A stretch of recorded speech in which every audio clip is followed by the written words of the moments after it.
tutti, siamo qui alla Guizza con niente po' di meno che Riccardo Gaiola, giusto sei tu? Giusto, sono io. Ok, classe? 96. No, che classe fai? Classe ne ho fatte poche, sono arrivato fino alla quarta. Cazzaro. Vabbè, allora non parleremo di cose difficili. No. No, in realtà siamo qua, scherzi a parte, per darti un premio. Noi Bianco Scoppiati abbiamo istituito l'ambitissimo premio Bianco Scoppiato dell'anno. E questo è un premio che abbiamo istituito addirittura, sarà un quarto d'ora fa circa, no dai, siamo seri, ieri pomeriggio, che va a premiare, diciamo, la persona che quest'anno ha più sposato, diciamo, i nostri valori di scoppiataggine.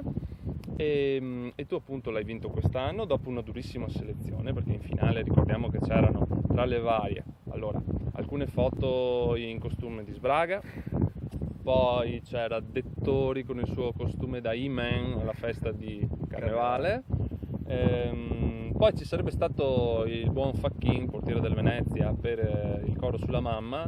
In realtà avrebbe vinto anche lui, ma non ha accettato il premio, quindi il secondo più votato sei stato tu, che vieni premiato perché era circa novembre, mi pare, dell'anno scorso. Eravamo in una serata di un club,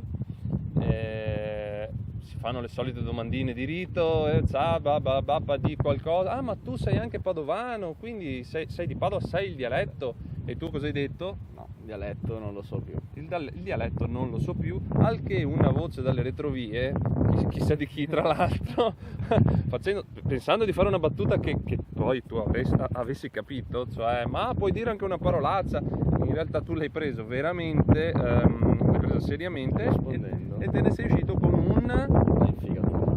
che non dovevi dire adesso. Allora diciamo che hai fatto pubblicità al negozio di accessori nautici della famiglia Figato, il famoso Figato Mare che la famiglia Figato gestisce da tantissimi anni, ecco, diciamolo così, suscitando ilarità, simpatie, per lo più che a fianco, se non erro, quella sera avevi Dettori ed Emerson, ma alla tua destra c'era un tal signor Bonetto che rimase di sasso per circa 15 giorni, credo. E allora tu vinci questo premio che vogliamo mostrare, eccolo qui, tra l'altro ti assomiglia anche. Cosa c'è scritto di bello?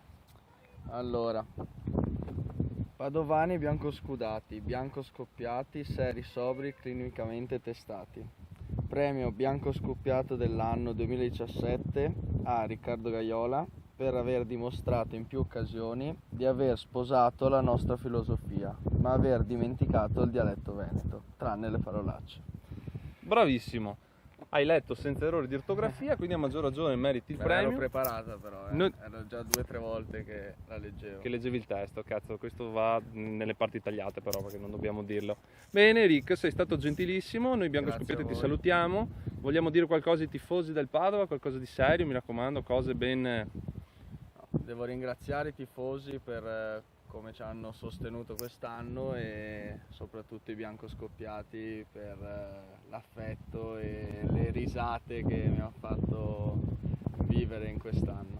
Un saluto a tutti e un abbraccio. Bene, vuoi dire anche una parolaccia così per salutare tutti? Ne ho già detto abbastanza. Dai. Grandissimo, grazie mille, Prego, ciao, buona estate. Grazie altrettanto.